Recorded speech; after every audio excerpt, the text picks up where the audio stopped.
baby, how are you? She replied, I'm fine, I'm fine, I'm fine. And I said, that's true.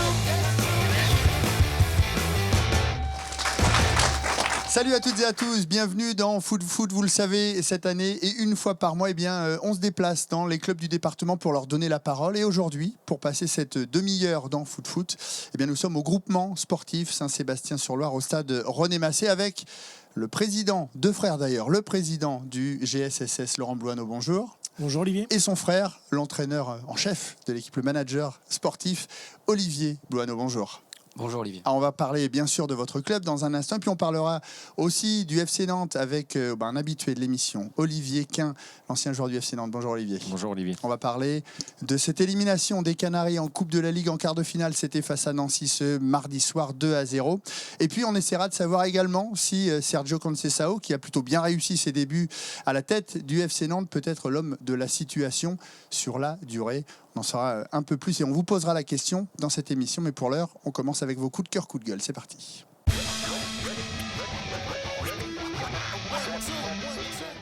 Coup de cœur, coup de gueule avec Laurent Blouanneau. Coup de cœur ou coup de gueule ? Coup de cœur, c'est le début du championnat du monde de hand. Donc je pense qu'il y a une grosse mobilisation sur le sol français. Donc j'espère qu'on va de nouveau être champion du monde. Donc ça serait super sympa. Et d'autant plus que ça se joue aussi à Nantes. Donc c'est très bien. Ah, et la France qui sera à la Halle XXL de la Beaujoire. Olivier, coup de cœur ou coup de gueule ? Coup de gueule. Ah, allons-y. Mondial à 48. Je ne suis vraiment pas sûr que ce soit une bonne idée, malgré toutes les valeurs qu'il loue à ce projet. Je crois qu'on va perdre en qualité et perdre en intérêt. Je ne suis pas sûr que ça soit pour le bien du football. Mondial de football, et ça débutera en 2026. Olivier, coup de cœur ou Il coup m'a de gueule ? piqué mon coup de gueule. Il me dit des oui. choses et après il dit l'inverse et tout. Alors j'avais ça et puis j'ai un coup de cœur pour la prestation des Sochaliens hier soir, même s'ils se sont fait éliminer par Monaco. Ouais. Je peux vous dire qu'à la mi-temps, ils auraient dû mener par 2 ou 3 buts d'écart. Ils ont malheureusement plié en fin de match et été éliminés au tir au but, mais vraiment une très très belle prestation. On rappelle le score, 1 but partout à la fin du temps réglementaire et 4 tirs au but à 3 pour les Monégasques. Cette semaine, Foot est donc au GSSS, le groupement sportif Saint-Sébastien-sur-Loire, qui changera d'ailleurs bientôt de nom. On va en reparler dans un instant. Mais on va essayer d'en savoir un petit peu plus sur ce club. Regardez, un club fondé en 1945, 610 licenciés. Il évolue en division supérieure régionale, le groupe B. Le GSSS, donc, qui va bientôt fusionner. Laurent, pourquoi cette fusion ? Alors cette fusion, pourquoi une volonté municipale à la base, avec des choix aussi des deux clubs pour devenir un grand club, parce que potentiellement 900 licenciés sur 2 complexes. Alors c'est Saint-Sébastien et la Profondine. C'est Saint-Sébastien et la Profondine. Donc ça sera sûrement le plus grand club des Pays de la Loire l'année prochaine. Et puis pour que tous les enfants de Saint-Sébastien jouent sous le nom de Saint-Sébastien Football Club. Donc il n'y a plus Profondine GSSS, c'est tous des enfants de Saint-Sébastien. Alors le GSSS qui a fêté ses 70 ans il y a 2 ans, qui était un des clubs phares dans les années 80-90, le deuxième club de Loire-Atlantique derrière le FC Nantes, qui a évolué en division 4, qui a connu de sacrés joueurs, notamment Stéphane Pédron, qui ensuite a fait la carrière que l'on sait pour terminer à Saint-Etienne et au Paris Saint-Germain.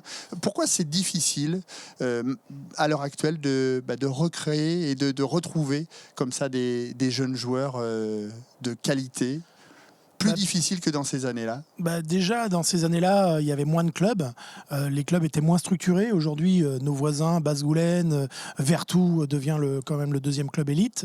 Rezé, tous les clubs aux alentours déjà progressent. Je pense que les structures évoluent aussi. En fin de compte, les bons joueurs, ils sont tout de suite repérés et ils vont tout de suite dans des grands clubs. Alors qu'avant, on travaillait plus dans des clubs amateurs et ils sortaient un peu plus tard qu'aujourd'hui, quoi. Et l'idée, justement, Olivier, c'est de faire que Saint-Sébastien retrouve de sa superbe, comme dans les années 80-90. C'est ça le projet ? C'est ça l'objectif, effectivement, c'est de retrouver un niveau régional pour tous les jeunes, pour pouvoir justement leur permettre une certaine progression. Et les résultats des seniors devraient permettre de suivre en ayant cet objectif-là pour les jeunes, leur proposer le meilleur niveau régional. Et après, la suite devrait être meilleure pour nous en seniors.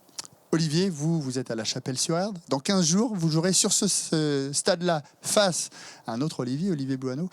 Justement, quel regard vous avez l'un et l'autre sur ce que vos clubs font au niveau régional, Olivier? Un grand respect forcément. On n'a pas les mêmes ambitions et les mêmes moyens cette année. Ils ont galéré, notamment l'année dernière en senior, pour mieux repartir cette saison. Il fait partie, lui, des favoris. Moi, je suis en pleine reconstruction. Mais quand un club va avoir 900 licenciés, ça va devenir un club vraiment phare, avec en plus les structures, le passé qu'il a. Ça va devenir un club très très important et ça va nous faire forcément un petit peu d'ombre. Mais nous, on essaie de travailler dans notre coin, de progresser et de faire aussi la même chose avec des moyens différents. Les objectifs de cette saison, c'est la remontée en division d'honneur. C'est ça, le plus haut niveau régional, Olivier? C'est d'essayer de finir au haut du tableau à la fin de saison, en effet. Ouais. Il y a la qualité pour. Vous n'avez pas trop envie d'en parler. Non, on va prendre des matchs un par un et puis on espère être au mois de mai le plus haut possible. Votre prochain rendez-vous, justement, c'est quand? 4 matchs à suivre là. 4 matchs de championnat à suivre. On se déplace à la Chaise de Vicomte avant de recevoir Olivier dans 15 jours. Et pour les Canaries, ce sera donc ce samedi avec un déplacement à Toulouse dont on va parler dans un instant. Mais avant, on va s'attarder sur cette élimination en Coupe de la Ligue. C'était mardi soir au stade de la Beaujoire. Pourtant, on pensait que l'adversaire proposé aux Nantais, Nancy, était largement à la portée des hommes de Conceição. Malheureusement, les Nancéens ont sorti les Nantais. On revient sur cette rencontre en images et puis on en reparle juste après. Regardez. 1 de chute pour Sergio Conceição. Le FC Nantes n'aura pas réussi à aligner un 5e succès consécutif avec son nouvel entraîneur. Face à Nancy, les Canaries ont pourtant eu le monopole du ballon, se créant même les principales occasions durant cette partie. Mais plus réalistes et profitant de quelques largesses défensives nantaises, les hommes de Pablo Correa ont réussi le match parfait, se mettant même définitivement à l'abri en fin de première période pour s'inviter dans le dernier carré de la Coupe de la Ligue. Une déception côté nantais qu'il faut vite oublier. On doit passer à autre chose parce qu'on a encore un programme très chargé au mois de janvier avec des matchs de championnat qui sont encore plus importants qu'un match de coupe. On connaît la situation, on sait qu'on a besoin de points. On ne doit pas tout remettre en question. Comme je l'ai dit, on a montré une bonne réaction en deuxième période. On va essayer de garder ça. Pour repartir du bon pied en championnat face à Toulouse dès samedi. Et regardez les autres résultats de ces quarts de finale avec, on le disait notamment, difficulté pour Monaco du côté de Sochaux, mais qualification malgré tout pour les Monégasques. Des Canaries qui sortent donc par la petite porte de la Coupe de la Ligue sur laquelle ils misaient beaucoup. Olivier, c'est un vrai coup d'arrêt après 4 victoires consécutives. Oui, forcément, parce que vraiment tout le monde pensait que les Nantais allaient se qualifier avec un adversaire qu'on pensait à sa portée. Et puis finalement, les Nancéens ont très très bien joué le coup, sans être extraordinaires. Ils ont été cohérents défensivement. Ils ont placé 2 contres, un à la 30e, un en fin de première mi-temps pour obtenir un coup franc et marquer ce deuxième but. Les Nantais ont tout tenté en deuxième mi-temps, se sont créés beaucoup de situations intéressantes sans parvenir à marquer. Ce que j'aime, moi, c'est que l'entraîneur, il dise dès la fin du match, c'est de ma faute. Oui. Il a dit j'ai pas assez motivé mes joueurs et on a senti aussi que il a voulu les protéger. Il a voulu les protéger. On n'a pas senti de la suffisance, mais on a peut-être pensé que ça allait être facile. Il n'y a jamais de match facile et c'est dommage parce que c'était devenu un objectif que d'aller jouer cette finale au Parc OL. Quel regard vous avez justement sur le FC Nantes, sur ce match de mardi soir face à Nancy? Pour vous, c'est un simple accident, Olivier, ou est-ce que c'est une défaite qui peut casser une bonne spirale et qui peut avoir des répercussions pour l'avenir? C'est délicat pour moi de parler du match étant donné que j'étais à l'entraînement, mais par contre, moi, déjà d'arriver dans un club avec la situation dans laquelle le club se trouvait et de réaliser 4 victoires consécutives est déjà une performance. Donc sur le match d'hier, en espérant que ça soit juste un accident. Ils vous ont déçu, les Nantais, Olivier, hier soir? On attendait plus, effectivement, quand vous jouez un quart de finale à domicile. Alors moi, je l'ai vécu, ça avait été le cas il y a quelques années contre Metz. On doit se donner tous les moyens pour parvenir à se qualifier. Et j'ai senti qu'il y avait un peu de retenue sur cette première période. Ils se sont lâchés en deuxième, mais il était trop tard. Le mal était fait. Ils avaient 2 buts de retard. Et c'est vraiment une occasion de gâcher. Comme vous dites, j'espère que ça n'aura pas de répercussions sur la suite, parce que la suite, elle est terrible à venir. On va en reparler dans un instant. Qu'est-ce qu'il a manqué pour vous, Laurent, à cette équipe nantaise?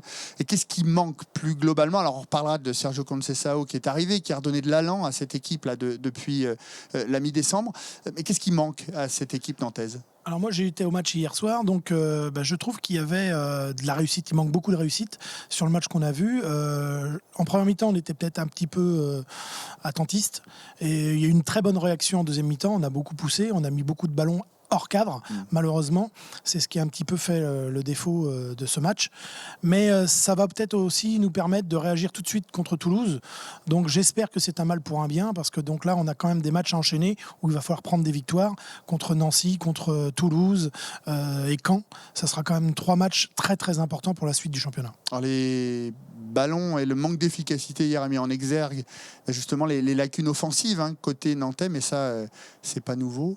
Ça prouve qu'il faut absolument recruter à ce niveau-là. Olivier, Il y a un joueur qui arrive qui certainement apportera Pardo, ouais. beaucoup. Colombien. On dit toujours qu'il manque un buteur, mais je suis pas persuadé. Les attaquants hier n'ont pas eu beaucoup de ballons. Il manque pas énormément de face à face. Alors si ça là, on a un en fin de première mi-temps, il joue mal le coup, mais il rate pas 10 face à face par match non plus. Il manque ce joueur. Et je pense qu'Harit peut le devenir, capable de donner ce dernier ballon, cet avant-dernier ballon. Et Harit, par moment, il en fait un petit peu trop. S'il arrive à simplifier son jeu, ce sera le joueur qui peut-être fait défaut. Mais on ne peut pas non plus tout mettre sur le dos des attaquants. Alors un mot justement du mercato avec l'arrivée de Felipe Pardo, ce Colombien que Conceição a connu à Braga, et ce chassé-croisé, puisque Thomsen, lui, est parti, retourne du côté du Lens. C'était un vrai échec, Thomsen. Ils ont le même profil, en tout cas annoncé, puisqu'on avait annoncé que Thomsen était un joueur de couloir, donc il ne peut pas non plus garder beaucoup de joueurs, il ne comptait pas sur lui, c'est un échec malheureusement, il faut qu'il aille retrouver du temps de jeu. Maintenant à Pardo de vite s'acclimater et vite s'imposer, c'est important. Ça restera une énigme, Olivier, ce Niklas Thomsen. Effectivement, une énigme, puisque 2 ans de suite, je crois qu'on n'en a pas voulu, entre guillemets. Le récupérer au bout de 3 ans, ça peut être surprenant. Et puis effectivement, quand on l'a vu évoluer, ça me paraissait compliqué pour lui, toujours, de s'épanouir. Et puis de le voir partir, Laurent, si rapidement. René Girard est parti au bout de 6 mois. Thomsen part quelques semaines après. C'est l'image du recrutement manqué quasiment à tous les niveaux l'été dernier. Je pense, parce qu'aujourd'hui, toutes les recrues, il n'y en a pas beaucoup qui fassent l'unanimité. Donc on manque vraiment d'un joueur expérience qui peut apporter un plus.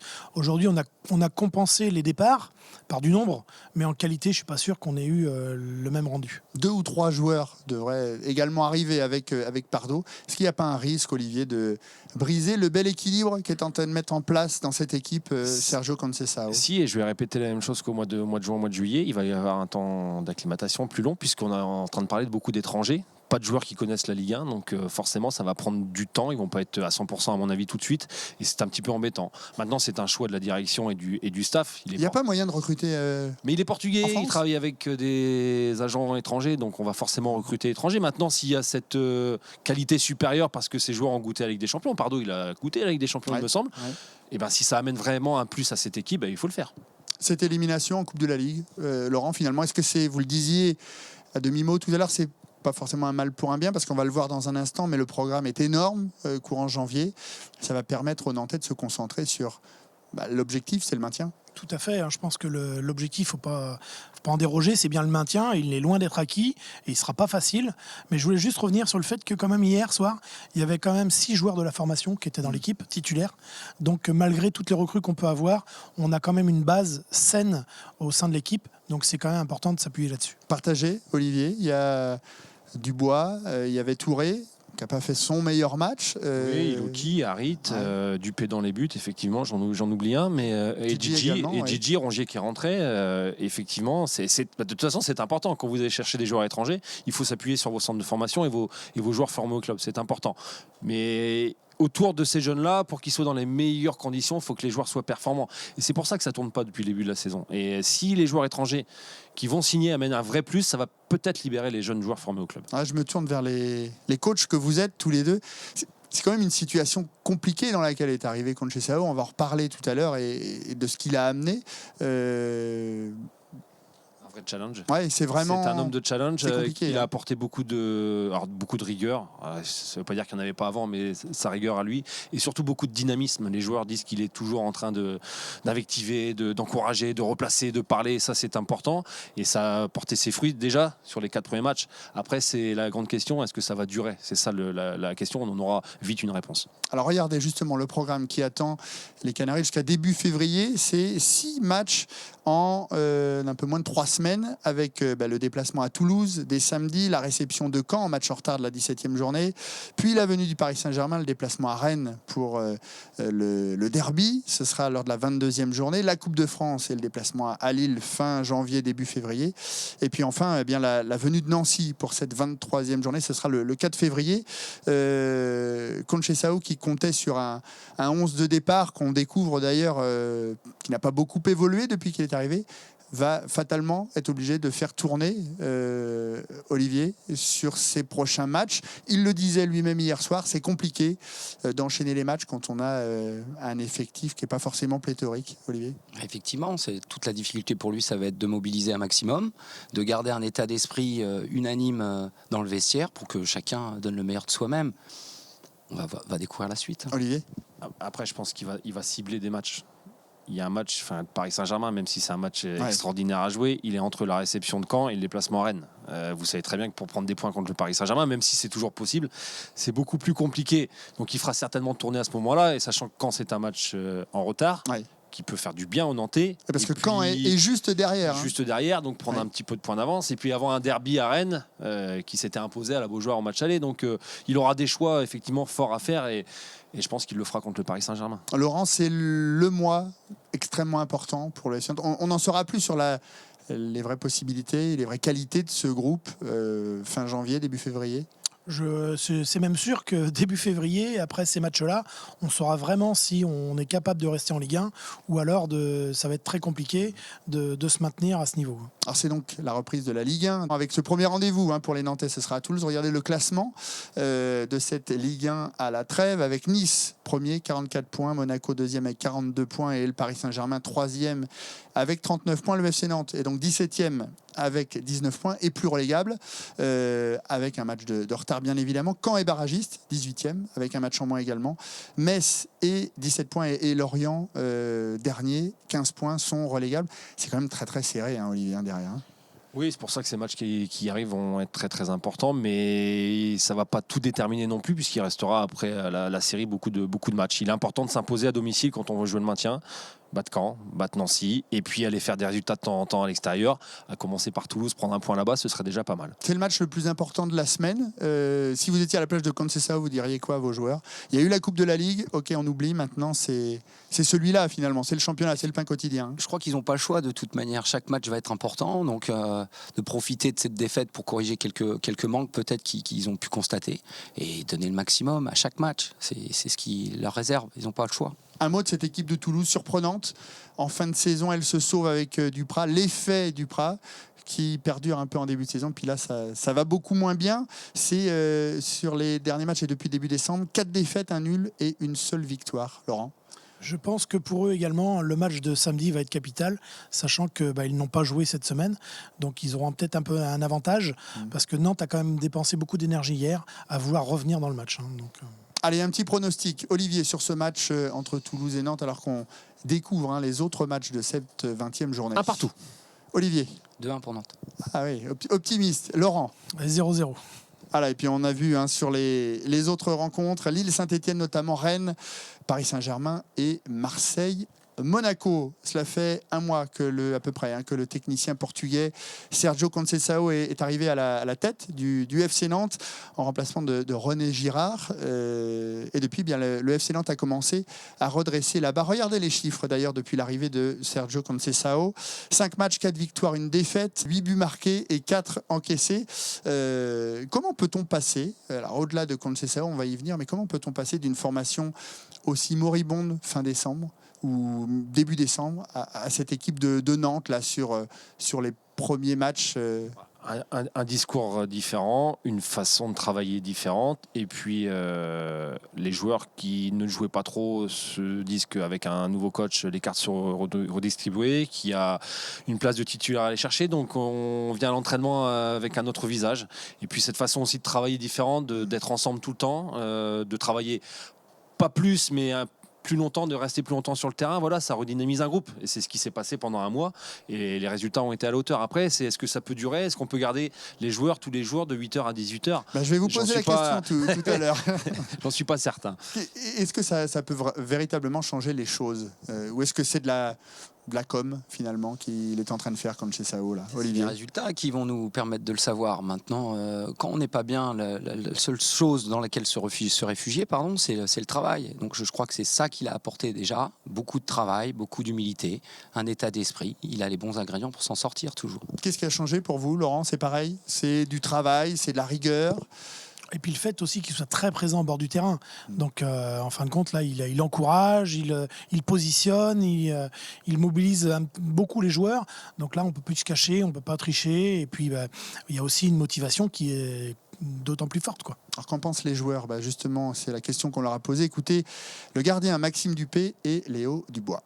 Déjà, on travaille quand même beaucoup plus tactiquement et aussi au niveau de l'état d'esprit. Je pense que ça se ressent sur le terrain. Il y a beaucoup plus d'envie, beaucoup plus de hargne. On avait peut-être besoin d'un petit coup de collier à ce niveau-là pour pouvoir progresser et avancer. Et retour au stade René Massé ici à Saint-Sébastien, puisque le GSSS nous reçoit pour ce numéro de Foot. Alors on l'a entendu, on les a entendus, Maxime Dupé et Léo Dubois. On avait besoin d'un coup de collier, dit le défenseur nantais. Ça veut dire que on travaillait pas avec René Girard, c'est ça l'idée en filigrane, Laurent? Ça, je peux pas me permettre de le dire, hein. Mais peut-être que l'approche est différente et que contre Sessao, on demande beaucoup plus. Et bon, ça peut payer dans un état d'urgence. Après, sur la longueur, ça, je ne sais pas. Vous comprenez ça comment, vous, Olivier, justement on avait besoin d'un coup de collier, on bosse plus tactiquement. Ils avaient besoin de se faire bouger, effectivement, de plus bosser tactiquement, d'être plus souvent ensemble. Voilà, après, il ne faut pas dire non plus qu'ils ne travaillaient pas avec René, ils travaillent d'une façon différente, un peu plus. Surtout, c'est sa manière d'être qui change. René Girard, on l'avait senti un petit peu abandonné quand même, lassé. Et là, on sent un meneur d'hommes toujours derrière ses joueurs, à les booster, à les corriger si c'est pas bien. Et c'est ce dont on avait besoin, les joueurs. Moi, là où je suis sceptique, c'est l'exigence est importante pour avoir des résultats. Après, il faut savoir quand même modeler pour pas lasser. Ça se fait dans d'autres pays d'Europe. On pense notamment à l'Italie, là où est passé justement Sergio Conceição. Et c'est quand même très culturel. Est-ce que on sait qu'en France, c'est toujours un peu compliqué? Il profite de son passé de joueur, de grands joueurs, des entraîneurs qu'il a eu, et puis d'une approche différente. On dit toujours que les Français sont feignants et qu'ils travaillent moins qu'ailleurs, et c'est peut-être le cas. Donc voilà, il amène ça en plus. Peut-être que effectivement ça peut marcher. Après, est-ce que ça peut marcher sur une saison complète? Là, ça va marcher jusqu'à la fin de saison, j'en suis persuadé, parce que les joueurs vont être à l'écoute. Ils vont se maintenir pour vous? Mais oui, parce qu'il y a des équipes qui sont de plus faible qualité, et puis il a amené autre chose qui permet aux joueurs de prendre des points. Après, c'est sur la durée, une préparation estivale, toute une saison. Est-ce que ça peut marcher? Est-ce qu'il n'y aurait pas un peu de lassitude? Ça, on ne le sait pas. Vous êtes partisan de ça? Vous me disiez, moi j'ai eu Bruno Metsu, c'était carrément autre chose. C'était toute l'année. À un moment donné, on se lasse. Arrivé au mois de mars-avril, on avait un coup de mou terrible. Mais oui, moi, je suis pour ça, parce qu'il faut que les joueurs soient ensemble. Il faut qu'ils bossent ensemble. Il faut effectivement prendre le petit déjeuner ensemble. C'est bien. De déjeuner ensemble, c'est bien aussi. Et de faire 2 séances plusieurs fois dans la semaine, c'est bien aussi, parce que ça permet aussi de régler ces petits détails, ces automatismes dont on a besoin le week-end. Est-ce qu'il ne faut pas adoucir, maintenant que ça y est, l'équipe s'est remise sur de bons rails, est-ce qu'il ne faut pas adoucir un petit peu la méthode, Olivier? Ça risque d'être un danger d'adoucir. Donc, tant que les résultats suivent, je pense que les joueurs adhéreront à ce projet-là. C'est toute la nuance qu'il va falloir bien gérer et bien adapter. C'est de savoir quand relâcher un petit peu pour maintenir cet état d'esprit. Il n'a pas le choix d'adoucir. Match tous les 3 jours. Vous ne pouvez pas vous entraîner, jouer le mardi, vous entraînez 2 fois le mercredi, 2 fois le jeudi, 2 fois le vendredi, puis aller jouer à Toulouse. C'est impossible. Donc, il va être obligé d'adoucir. Alors, Sergio Conceição, qui est arrivé également avec avec un membre composé de 3 autres personnes, un staff, et on le découvre d'ailleurs sur ces images, qui semble vivre un peu à l'écart des autres membres du staff. Est-ce qu'il n'y a pas un danger là-dessus? On sait que Stéphane Virtelac, l'ancien préparateur physique, qui est toujours là, Willy Grondin également, l'ancien entraîneur des gardiens. Est-ce qu'il n'y a pas un peu danger là-dessus, Laurent?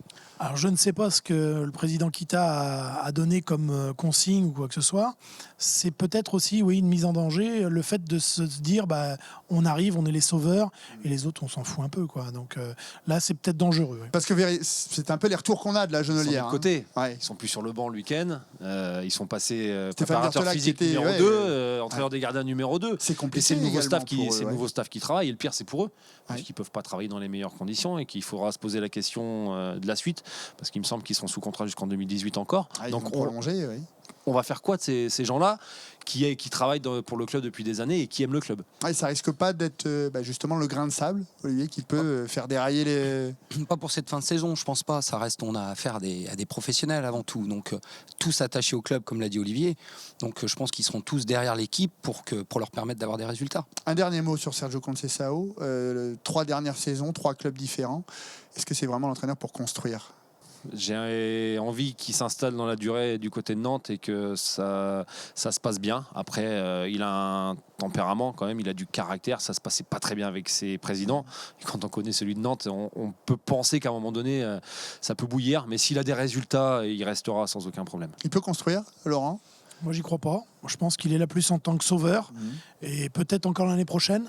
Mais après, il partira sur d'autres objectifs. Finalement, on va retrouver Pascal Duprat et Sergio Conceição ce week-end. C'est un peu les 2 mêmes entraîneurs, des entraîneurs qui viennent sauver. Ça va être sympa sur le banc. Ça va être sympa sur le banc. Ça risque de bouger pas mal. Oh bah oui, je pense que en même temps, Conceição s'occupe de son équipe, lui. Quand je le regarde, il est vraiment auprès de ses joueurs. Dupraz, il s'occupe aussi des autres et c'est un petit peu gênant. Eh ben merci beaucoup, messieurs. Ça y est, on arrive déjà à la fin de ce foot spécial ici au groupement sportif de Saint-Sébastien-sur-Loire. On va remercier déjà tous les jeunes qui peuvent s'applaudir et qui participaient à cette émission. Merci également à Laurent Blouano, à Olivier, son frère. Bonne chance pour la saison. Merci à Olivier Quin d'être venu jusqu'ici sur le plateau de Foot. Merci à tous. On se retrouve la semaine prochaine. Salut à tous, bonne semaine.